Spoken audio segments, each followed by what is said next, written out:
Hi welcome to my kitchen. Hi friends, ಇವತ್ತು ತುಂಬ ಕ್ರಿಸ್ಪಿಯಾಗಿರೋವಂಥ ದೋಸೆ ತೊಗೊಂಡು ಬಂದಿದ್ದೀನಿ. ತುಂಬ ಚೆನ್ನಾಗಿರುತ್ತೆ, ತುಂಬ ರುಚಿಯಾಗಿರುತ್ತೆ. ಆಮೇಲೆ ಇದು ಸುಮಾರು ಟಿಪ್ಸ್ಗಳು ಇದೆ ಈ ದೋಸೆಯಲ್ಲಿ. ಯಾರು ಈ ವಿಡಿಯೋನ ಸ್ಕಿಪ್ ಮಾಡ್ದಲೇ ನೋಡಿ, ತುಂಬ ಚೆನ್ನಾಗಿದೆ. ಇದನ್ನು ಎಲ್ಲರೂ ಕಲ್ಲಂಗಡಿನ ತಿಂದು ಬಿಸಾಕೋ ಸಿಪ್ಪೆಯಿಂದ ನಾನು ದೋಸೆ ಮಾಡಿರೋದು. ತುಂಬ ರುಚಿಯಾಗಿರುತ್ತೆ. ಸೊ ಎಲ್ಲರೂ ಒಂದ್ಸತಿ ಟ್ರೈ ಮಾಡಿ.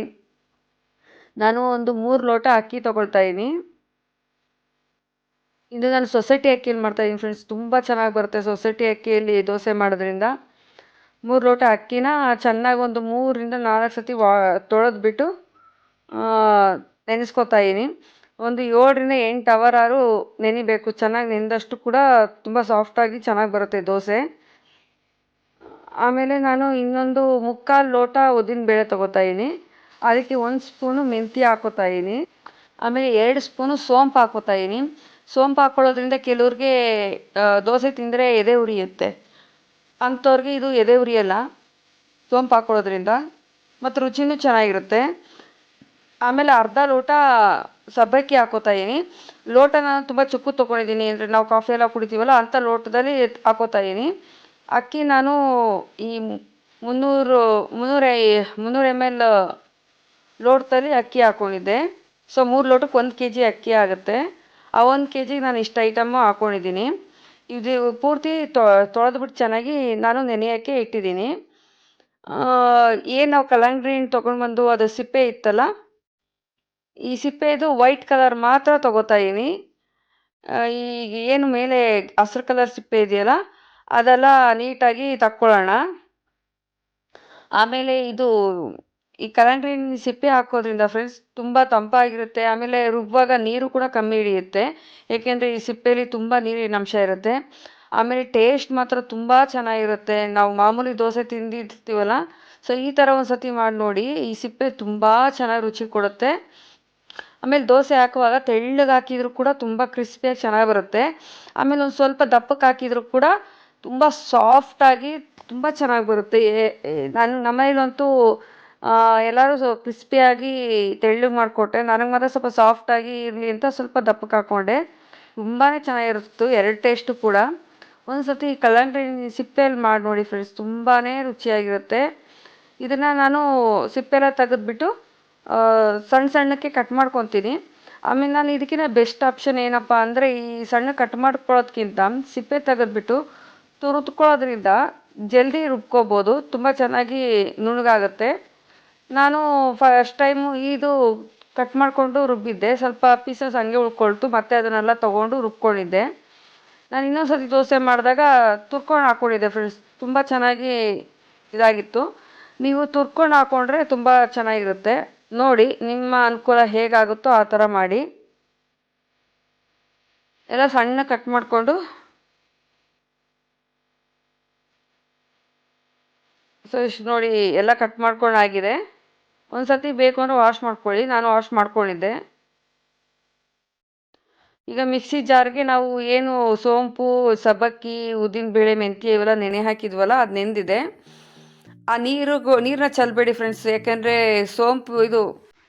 ಸೋಂಪನ್ನ ನಾವು ನೆನೆ ಹಾಕಿದ್ವಲ್ಲ ಅದು ಅದರದ್ದು ಎಲ್ಲ ಬಿಟ್ಟಿರುತ್ತೆ ನೀರಲ್ಲಿ. ನೀರನ್ನ ಎಸಿಬೇಡಿ. ನಾನು ನೀರು ಕೂಡ ಸ್ವಲ್ಪ ಸ್ವಲ್ಪ ಹಾಕ್ಕೊಂಡು ರುಬ್ಕೋತೀನಿ. ಸೊ ಚೆನ್ನಾಗಿ ನುಣ್ಣಗೆ ರುಬ್ಕೋಬೇಕು. ಎಲ್ಲ ಪೀಸಸ್ಸು ಒಂದೇ ಸತಿ ಹಾಕ್ಕೋಬೇಡಿ, ಸ್ವಲ್ಪ ಸ್ವಲ್ಪ ಅಕ್ಕಿ ಜೊತೆಗೆ, ಉದ್ದಿನಬೇಳೆ ಜೊತೆಗೆ, ಎಲ್ಲದ್ರ ಜೊತೆಗೂ ಸ್ವಲ್ಪ ಸ್ವಲ್ಪ ಹಾಕ್ಕೊಳ್ಳಿ. ನೀರನ್ನ ಸ್ವಲ್ಪ ಕಮ್ಮಿ ಹಾಕ್ಕೊಂಡಿರಿ, ಯಾಕೆಂದರೆ ಇದರಲ್ಲಿ ತುಂಬ ನೀರಿನ ಅಂಶ ಇರುತ್ತೆ.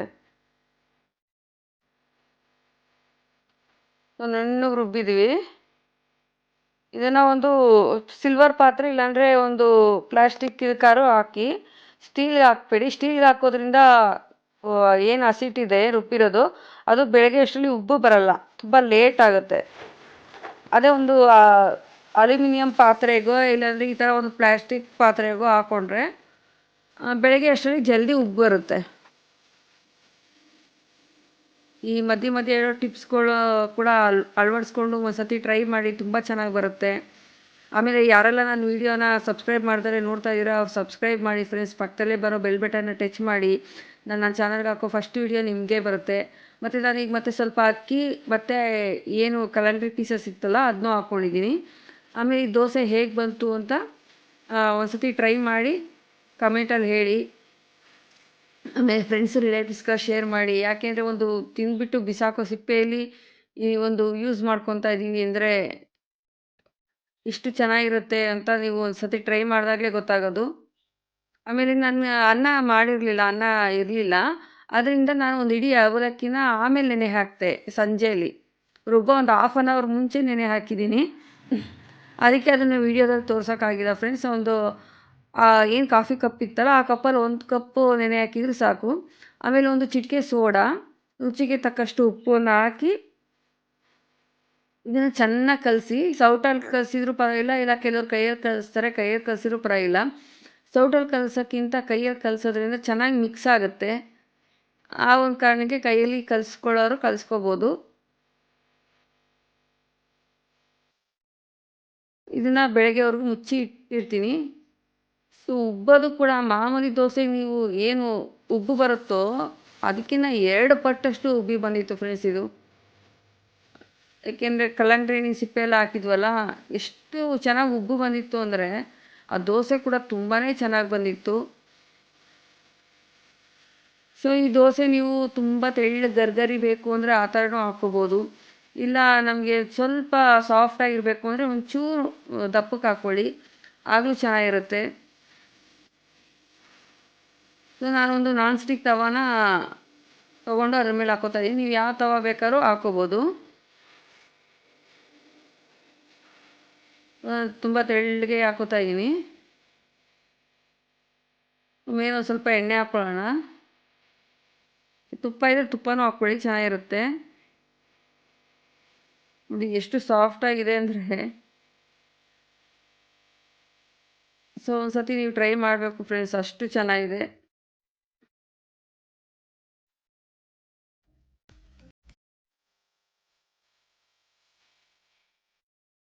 ನಾನು ಬಿಸಿ ಬಿಸಿ ದೋಸೆ ಜೊತೆಗೆ ಆಲೂಗೆಡ್ಡೆ ಪಲ್ಯ ಮತ್ತು ತರಕಾರಿ ಪಲ್ಯ ಮಾಡ್ಕೊಂಡಿದ್ದೆ. ಚಟ್ನಿ ಜೊತೆಗೂ ಚೆನ್ನಾಗಿರುತ್ತೆ, ಒಂದ್ಸತಿ ಟ್ರೈ ಮಾಡಿ. ಆಮೇಲೆ ಇಷ್ಟೊತ್ತು ನಾನು ವಿಡಿಯೋ ನೋಡಿದ್ದಕ್ಕೆ ತುಂಬ ಧನ್ಯವಾದಗಳು ಫ್ರೆಂಡ್ಸ್. ಹೀಗೆ ಸಪೋರ್ಟ್ ಮಾಡ್ತಾಯಿರಿ, ಸಬ್ಸ್ಕ್ರೈಬ್ ಮಾಡೋದು ಮರಿಬೇಡಿ. ಪಕ್ಕದಲ್ಲೇ ಬರೋ ಬೆಲ್ ಬಟನ್ನು ಟಚ್ ಮಾಡಿ. ಇಷ್ಟೊತ್ತು ನಾನು ವಿಡಿಯೋ ನೋಡಿದ್ದಕ್ಕೆ ಧನ್ಯವಾದಗಳು ಫ್ರೆಂಡ್ಸ್.